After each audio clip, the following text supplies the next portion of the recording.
share, and like. Hello, xin chào tất cả các bạn. Mình tên là Ngọc. Mình tên là Tôm. Và hôm nay chúng mình sẽ thưởng thức những món ăn được đặt trên bàn, gồm có những như sau. Đây là một gói bim bim cá. Mình đã mua nó ở 10.000 ở dưới neo. Đây các bạn ơi, nó rất đẹp và có những hình thù rất đẹp. Rất đẹp.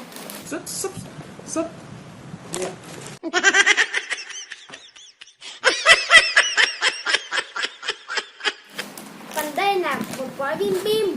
Mình mua nó thường các bạn hay mua kiểu đến tầm 5, nhưng mình mua cái này đến tận 10.000 liền luôn các bạn ạ. Đây được gọi là bim bim thịt bò cay. Chưa các bạn. Tiếp theo, đây cũng là bim bim, mình cũng mua nó 10.000. Và đây là bim bim này, là gọi là bim bim phô mai hay gì đó. Đây là các bạn ơi, mình cũng thấy nước dãi rồi à. Các bạn ơi, mình cũng thấy nước dãi rồi à. Còn tiếp theo, mình mua cái này 10.000 luôn. Còn tiếp theo mình mua cái này 10.000 luôn. Còn tiếp theo mình mua cái này 10.000 luôn. Bên trong có 4 xúc xích và một cái dĩa với cả người ta gọi đây là xúc xích lắc. Và xúc xích lắc này mình mua 10.000. Kinh khủng các bạn. Tiếp theo là đây là những chỗ kẹo dẻo mình mua này. 1, 2, 3, 4, 5, 6, 7, 8, 9, 10, 11, 12, 13, 14. Và các bạn ơi, đây là những chỗ kẹo dẻo thì gồm có những vị như sau. Đó là vị táo kẹo dẻo ăn rất ngon. Đây là vị dâu tây các bạn ạ. Đây các bạn nhìn màu hồng chưa? Cũng làm bằng kẹo dẻo. Đây là vị nho nó có một tím các bạn ơi. Và tiếp theo đây cuối cùng là một vị cam ăn rất là tuyệt vời. Bên trong được rắc muối. Các bạn ơi, nhìn mình đẹp trai không?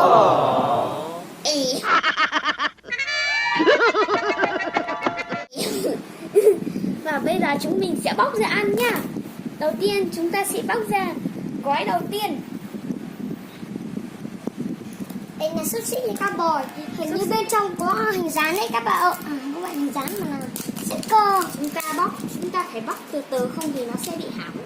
Không tin thì các bạn có thể nhìn bên trong xem. Ơi, chúng ta có 4 cái xúc xích nha. Có hình luôn các bạn ạ. Đấy. Đấy các bạn đã nhìn thấy, đó là một ngôi hình con ngựa màu xanh. Đây là một cái hộp sốt nắc. Còn đây là một chiếc dĩa. Đấy các bạn ơi. Còn đây là một cái hình các bạn ơi, và đây cuối cùng là một hình dán sticker rất là tuyệt vời, có hình chú ngựa này. Chú ngựa này hình như nó là một xanh đấy các bạn ạ. Mình sẽ để đây nhá các bạn nhá. Và bây giờ chúng ta sẽ để đây sang cái này, tất cả chỗ này sang một bên và mình sẽ làm cho các bạn xem nhé. Các bạn cứ cho xúc xích vào đây sau tí các bạn lấy bột đây, các bạn bóc ra rồi các bạn đổ vào đây nhá các bạn nhá. Cái đấy là các bạn ơi, mình đã lấy xong cây kéo. Chừng đất tai mẹ đó.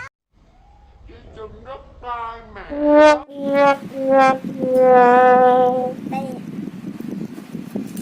Đây mình sẽ bỏ nó ra.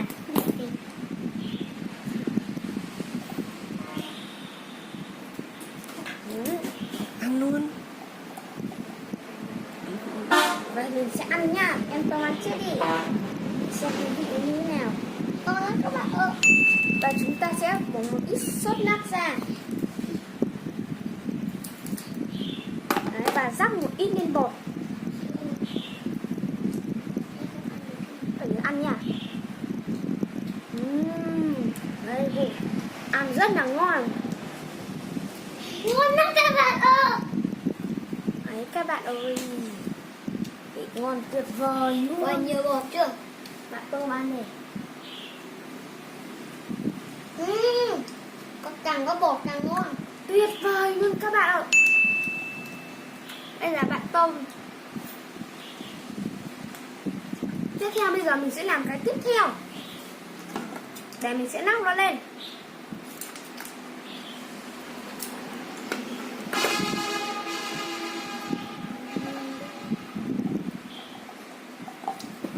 Đấy.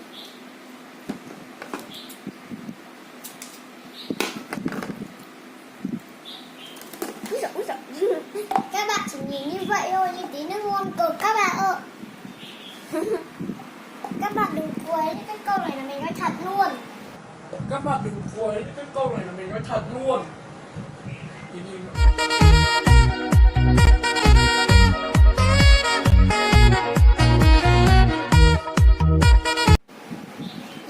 Nhìn bên ngoài nó kinh nhưng âm bên trong nó lại là khá là ngon. Đấy. Và đây là chiếc cuối cùng. Ở trong số nhà bà ngoại mình ấy, ai cũng có sticker ở trong sổ sách như thế này. Nhưng mà mấy các bạn đấy đã làm mất hết rồi. Và bây giờ mình sẽ cho cái này vào đây nha. Chúng ta sẽ cho hết vào vừa theo miệng của mọi người. Ngon chưa? Cực kỳ các bạn ạ. Bây giờ chúng ta sẽ đóng lại nha. Các bạn ơi, một điều kỳ bí đã xảy ra các bạn ạ. Các bạn đã nhìn thấy chưa? Và đã xong, món xúc xích lắc đã ra đời. Mời bạn Tâm ăn nha. Mình đừng tránh dãi rồi các bạn.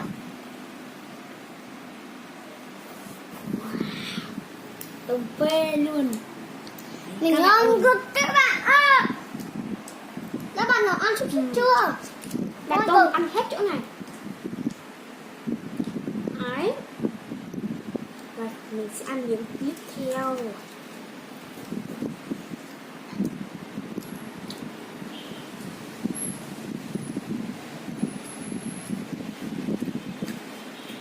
Tôm ơi, miếng tiếp theo nha. Ăn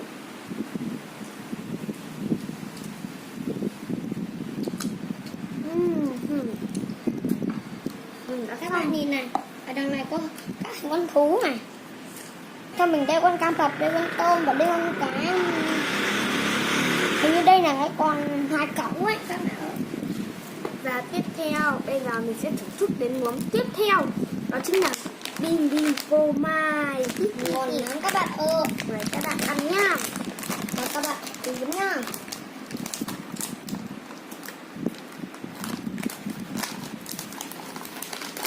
Nào. Ai ăn? Hình như có con mèo ở hàng xóm ấy. Chứ không đây các bạn nha. Và các bạn ăn. Tôm ăn đi. Tôm cầm cái bim bim ăn. Các bạn ơi, ngon lắm các bạn ơi.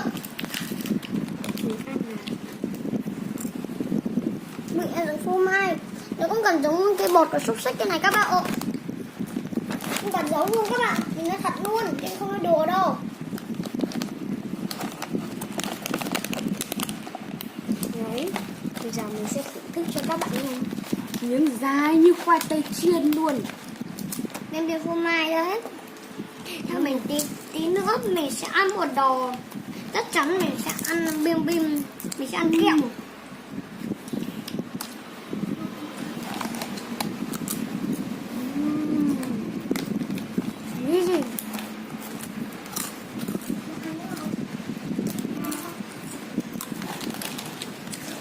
Vị của nó cảm giác kiểu đây các bạn nhìn năm nó cũng bim bim xúc vai cũng có một chút bột cũng giống như kiểu ở trong bột và xúc xích như này.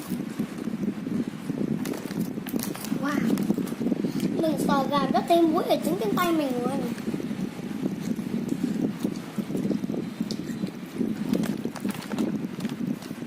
Ngon quá các bạn ạ. Món bim bim này ấy, bạn nào mà ăn rồi thì bạn đấy hãy quay cho mình xem cái này bim bim này nó ngon như thế nào.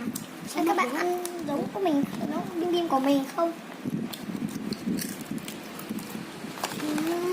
Các bạn ở bên trong có rất nhiều muối luôn là bim bim. Nó xèm quá.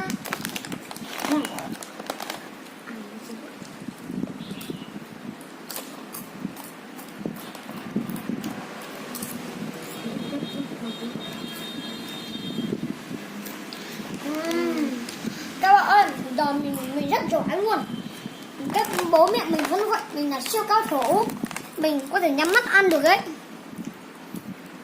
À đây ăn rồi. Đấy, siêu cao thủ giỏi chưa các bạn? Và bây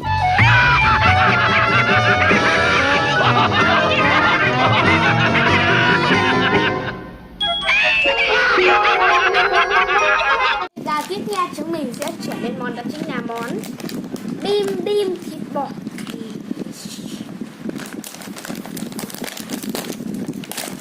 Mình lấp đây. Sắc sụa mùi thơm nức luôn đấy các bạn ơi. Bạn Tôm thử không? Bạn Tôm sẽ là người đầu tiên thử trong cuộc đời. Cay một tí. Cay vị ớt, vị bột mặn mặn. Món này ngon hơn mà Cái mình này tự ngon đấy. này. Nhưng mình rất ăn cái này.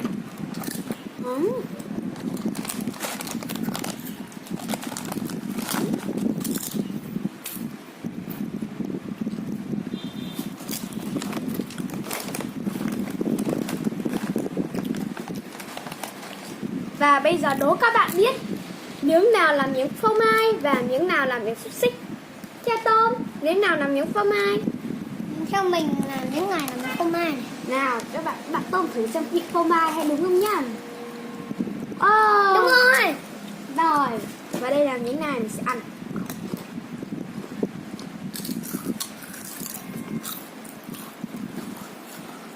Tuyệt vời luôn. Mình ăn là mình nuốt xỉu luôn. Các bạn ơi, các bạn nhìn nhầm, hình vỏ nó khác nhau nhưng mà bim bim nó cũng giống nhau nhưng vị nó khác nhau các bạn ạ. Đúng rồi.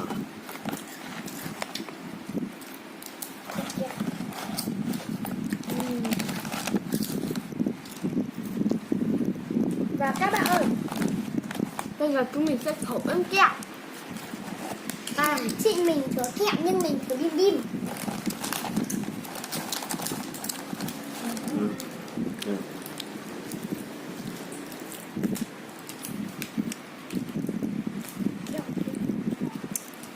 Đấy, các bạn ơi, đấy nha.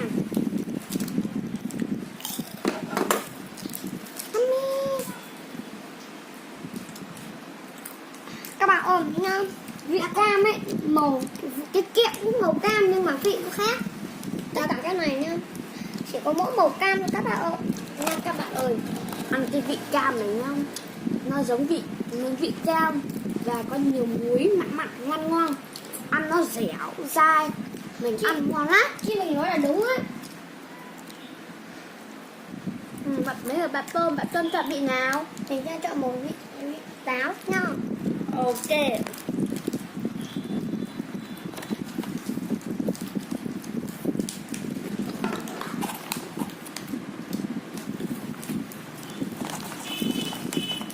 Và bây giờ mình sẽ thử cái món đó chính là cái món cái này bạn Tôm ăn đi.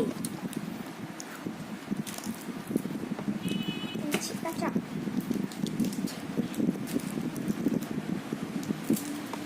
Đấy, bạn Tôm ăn đi. Ui các bạn ơi, màu khác màu cam luôn. Xanh nha. Ngon cực các bạn ơi. Và bây giờ tiếp theo mình sẽ thử hai vị khoai, vị phô mai và vị thịt bò cùng một lúc nha.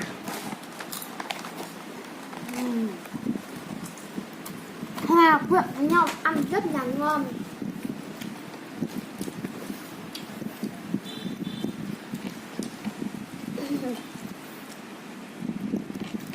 Nhà mình giàu cực các bạn ơi.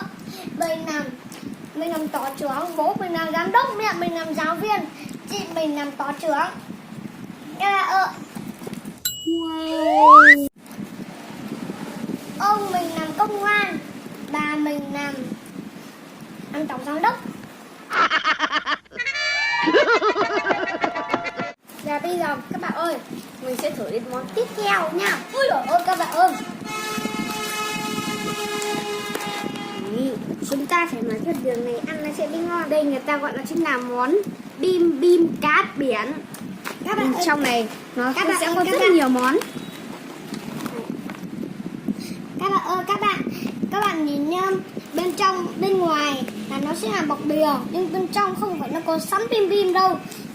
Bên trong nó còn một cái vỏ nữa, không tin các mình sẽ mở cho các bạn xem. Đấy, rất là hấp dẫn. Và bây giờ mình sẽ mở nó ra. Về phần bim bim tí mình sẽ nói cho các bạn xem có những động vật nào nhá. Đấy, các bạn thấy chưa? Trong một cái vỏ. Các bạn ơi thấy chưa, đây là một tấu chiến con cá voi. Siêu anh hùng cá luôn. Boom. Và bây giờ mình mở nó ra. Thấy chưa các bạn? Gồm nước luôn. Giờ mình sẽ đổ vào đây nhá. Cả tôm. Các bạn cứ sống đều, ai cũng làm như thế thôi các bạn ơi. Mọi người đều thế đấy. Các bạn, đây là con cua nha. Con cua biển. Và các bạn ơi, đây là một con cá. Con chim. Các bạn ơi, đây là bên trong bể nước.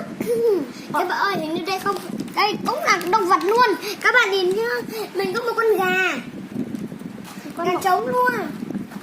Và các bạn ơi, đây là một chú chim cắn cụt dễ thương nhất đã đi vào chảo bẹp. Các bạn ơi, nó bị bẹp rồi. Tiếp theo đây là một chú hải cẩu rất đáng yêu. Mình mua. Và đây là một chú mực rất dễ thương. Đây là chú san hô chứ không phải chú mực. Đấy, chú đã đi tiến hóa. Hình như đây là con sứ hay sao các bạn ơi. Theo mình là giống. Vị nó sẽ có một như nào, một vị mặn mặn, ngon ngon, hấp dẫn. Đây là con hải Đây cẩu là nha. một ngôi sao.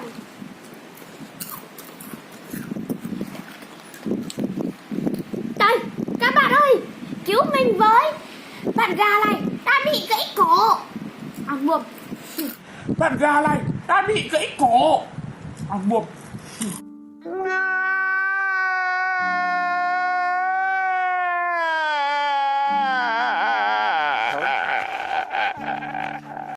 Và đến đây cũng là kết thúc rồi. Và chúc các bạn một ngày mới vui vẻ, tràn đầy sức khỏe nhé. Và xin chào và hẹn gặp lại. Bye bye. Bye bye. Nhớ đăng ký cho mình nhá.